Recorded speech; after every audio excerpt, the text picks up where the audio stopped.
Alright, what is up, everybody? We are back with another edition of Everyday Hoops. Hope you guys are having a good one. Today, we have episode 27 of season 3 of the Look In series. So, they do an event of each team's season, where I go back, recap the team's season, see what the future holds for them, and look into what this team is doing. Today's episode is on the Minnesota Timberwolves. Thank you guys for the views on the videos and the shorts recently. I really appreciate it. If you do like the content around here, consider subscribing, liking, turn on notifications, do all stuff like that. I'd really appreciate it. It really helps out a lot. We're on the road to 1,000 subscribers and closer as the days go on. So all the support on our channel, be very much appreciated. Links to my Twitter and all that stuff down in the description below. And yeah, don't waste any more of your time. Let's get right into it. So the Minnesota Timberwolves, they were defeated in 5 games by the Oklahoma City Thunder in the Western Conference Finals for the second year in a row. They lose in 5 in the conference finals. And now I guess there's some decisions to make in Minnesota. First, I want to talk about the good things because this was still, a solid season for Minnesota, a good season for Minnesota.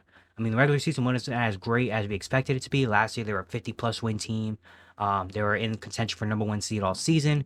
This year was not great. They had a lot of ups and downs. They were a very streaky team in the regular season. They went a week or two where it was like, okay, here's the Timberwolves. This is a dangerous team. Then they had another week where it was like, this team needs some fixing. It was a very up and down year. Obviously, they made the big trade before the season started, trading Cat for Julius Randle, more for kind of, I guess, money saving and cap purposes. You had some good things. I mean, Anthony Edwards had another great season. He became an elite 3-point shooter. Naz Reid still did his thing. Jaden McDaniels had a big increase, especially in the second half of the season with his scoring ability. He had Don DiVincenzo, even though he didn't have a great start to the season. He found a rhythm at some point. Nikhil was still really, really good. Like, you still had a really, really good team, And then when you get to the end of the season, that last month-ish of the season, they really started to kind of find themselves. Julius Randle was playing the best basketball that he played in Minnesota. Everything started to kind of come together at once. They finished above the play-in. They get to the playoffs. They beat the Lakers in 5 in the first round, and that was really impressive. I think I picked the Lakers. I think majority of people kind of picked the Lakers because you think you have LeBron James, Luka Doncic on the court. No way you can lose, right? But Minnesota came out. They were dominant. Anthony Edwards was amazing. Julius Randle, who has been not a great playoff player in his career, came out and was awesome. The defensive scheme they had on the Lakers was amazing. And you're like, oh, shoot, this could be a dangerous Minnesota team. Get to the second round. They beat the Warriors now without Steph Curry, unfortunately, for 95% of the series. But still were able to come in, win 4 straight, take care of business. And going into the Western Conference Finals, they were maybe one of the hottest teams, being like, oh, shoot, does this team have a chance to make it? And then OKC comes out, and OKC was just dominant. They're able to get that game 3 win, and they kept it close in game 4. But besides that, just not really much else they could do. And honestly, I personally believe the Thunder are just on another level of elite tier. An elite tier. I mean, they won 68 games. They're probably going to win the NBA championship. I honestly believe if OKC wasn't as dominant, and Minnesota didn't run into an elite level team like OKC, that was like, I think this team could be a team we look back on in 5 years and be like, dang, this team is just historic. Like, if it wasn't an historic team that they ran, I think they probably would be in the NBA Finals right now. Like, I really like this Minnesota team. When you have Ant doing what he does, Julius Randle again had his best played probably the best winning basketball of his career in this playoffs, even though it did not end really well. But in the entirety of it, the whole of it, it was really good. The role players you have, Jaden McDaniels, what he could do on both ends. Naz Reid is one of the best 6-man. DiVincenzo and Nikhil Alexander-Walker, Mike Conley still a really solid vet.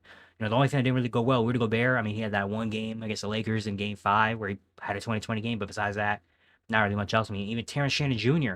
got thrown into the series in these playoffs and actually was like okay and had some energy.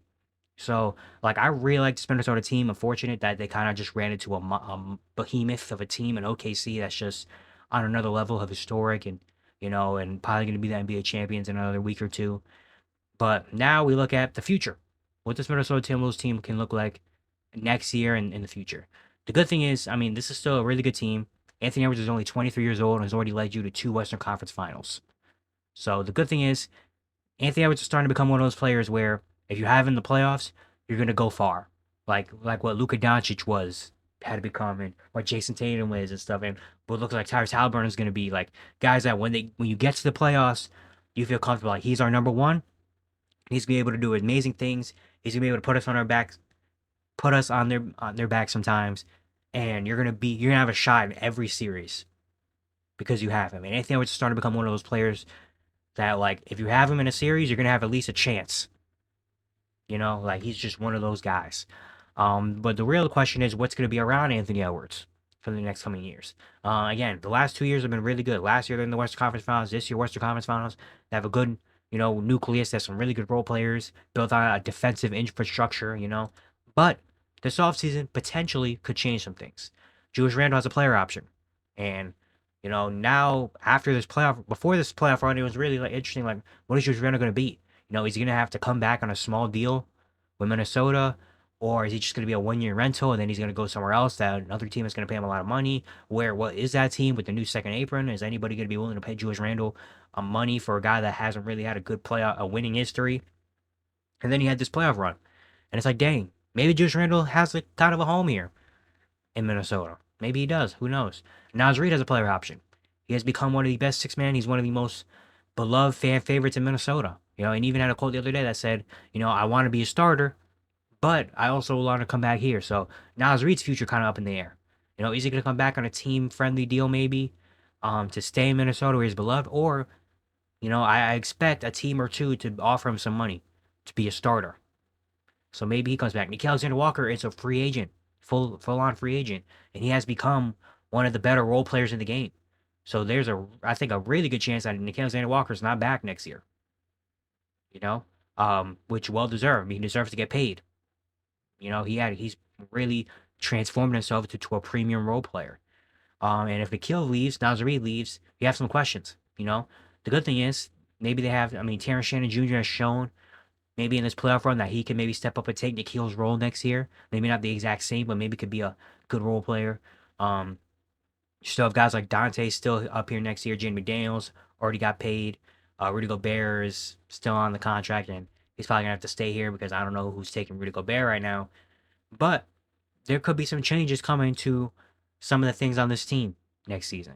And there's been a lot of talks, over the last couple of days since Minnesota got eliminated and stuff about Kevin Durant. I think there was a report earlier today that the Timberwolves try to engage in a Kevin Durant conversation at the deadline and all that stuff. But Kevin Durant may be a real possibility for Minnesota. I mean, we all know Kevin Durant's leaving. He's not going to be a Phoenix Sun next year. And now it's really about like what package do you have for Kevin Durant? And I think Minnesota might have a decent one. I mean, you probably have to throw in Jaden McDaniels, which could be tough because Jaden McDaniels is one of those guys that you want here, for what he does on both ends, especially having an Ant McDaniels, KD wing, kind of 2 through 4, could look really nice. Do the Suns want Rudy Gobert? I don't really know. I mean, like, I assume the package might have to be Julius Randle and maybe a sign and trade. Because if you're Phoenix, I think still wants to compete a little bit because they're still gonna have Devin Booker and Bradley Beal, so might as well go out and compete, especially when you have no picks left. So maybe a Julius Randle sign and trade. Maybe Jaden McDaniels might have to come in the trade. I don't know. Maybe do you trade Dante again? But then again, Nickeil might leave. Maybe do you do a two-player sign and trade and Julius Randle, Nickeil, maybe like well, they don't have the young guys that you're intrigued in. And then a couple picks. I don't know what their pick situation looks like, to be completely honest. Yeah, they don't 27, 29, all going to Utah and Phoenix and all that stuff. So they don't really have a lot of draft capital. So maybe a Kevin Durant move doesn't happen. But if it has been talked about, then maybe, if the Timberwolves try to engage with the Suns, then there might be some potential, like, it could potentially happen. And I would love to see Minnesota with Kevin Durant Minnesota. I mean, Kevin Durant Minnesota could be, obviously, I think a big thing is maybe putting another guy that can create consistently next to Anthony Edwards. We saw in the Thunder series, we saw in some series, like when Anthony Edwards gets doubled and he gives it up, teams are going to live with Jaden McDaniels and Naz Reid and Dante DiVincenzo beating them. That's what happened to OKC this series. OKC said, you know what? It's not going to be Anthony Edwards 40 piece. Jaden McDaniels, Naz Reid, Dante and Nickeil, they're going to have the series of their lives if they want to win. And the thing is, in Game 4, that almost happened. Game 4 was like the best you can ever get, where McDaniels had 22, Nickeil had hit 5 threes, DiVincenzo with 5 threes, and it just didn't matter. Because Anthony Edwards didn't have a rhythm, and Julius Randle also had a bad game. But getting another guy that can consistently create, maybe even like a guard, maybe another point guard next to Anthony Edwards would be nice, because Mike Conley, even though Uncle Mike is great, he's still a really solid NBA player. I honestly don't know if he's a starting point guard, like on a high caliber team anymore. So maybe Rob Dillingham, if they can get Rob Dillingham to be a actual NBA player next year, then maybe they have some shots. He has some creation ability and all that stuff. But maybe you get a good point guard next to Ant that can kind of alleviate some pressure in terms of creating and stuff. Um, Obviously, if they can get in the Kevin Durant sweepstakes and win those sweepstakes, I think they do it. I think that would be a great move because really now it's about getting this team to championship contender tier.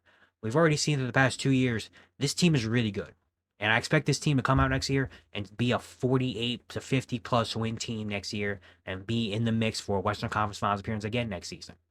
That's what I expect from this team because I expect some of these things to be the same. I expect this team to still be good. Now it's really about getting to the next level because OKC is still going to be around and they're still young. They're only going to get better. Nikola Jokic is still here. The Warriors are still here. The Lakers have Luka and LeBron now. They're still here. Like the Rockets are still very, very young. Who knows? The Spurs maybe could pop off and get Giannis next year, and all of a sudden they're a contender. So the West is not getting any easier anytime soon. So now it's about, I think, for Minnesota, it's capitalizing on the right now and trying to get to that NBA Finals and all that stuff right now, especially when you have a 23-year-old Anthony Edwards. And I think you do anything you can to try to find another star. You don't. You try to find anything you can. If you get Kevin Durant, you can go get Kevin Durant.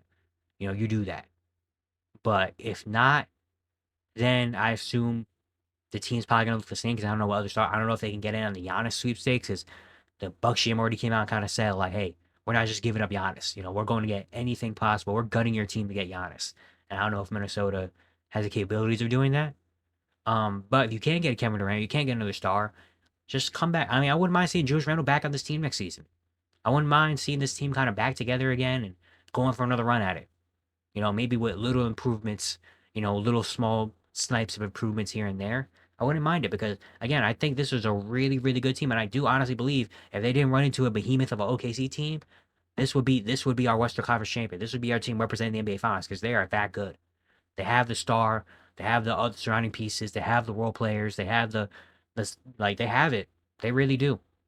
Now it's about hitting that next level and getting past that Western Conference Finals buff. But it's still going to be a really good team next year. I'm very excited to see what moves and what they think should be done this offseason. If they can capitalize on getting another star in the table pool and going out and making a big move to kind of set this team up for the future and all that stuff. I'm very excited to see that. But yeah, I still think this is a good team, and Minnesota should not really be panicking. Minnesota, you're going to be good. And if you can't go out and get another star, I think you do it 100%. But yeah, it's going to be it for today. Hope you guys enjoyed. Once again, if you enjoyed the content around here, consider subscribing, liking, turn notifications to all stuff like that. I'd really appreciate it. Really helps it a lot. Once again, around the road to 1,000 subscribers, so I'll support our channel. Be very much appreciated. There's a playlist up here somewhere. You can go out and check the other episodes of the Look-In series. And yeah, I'll see you guys tomorrow.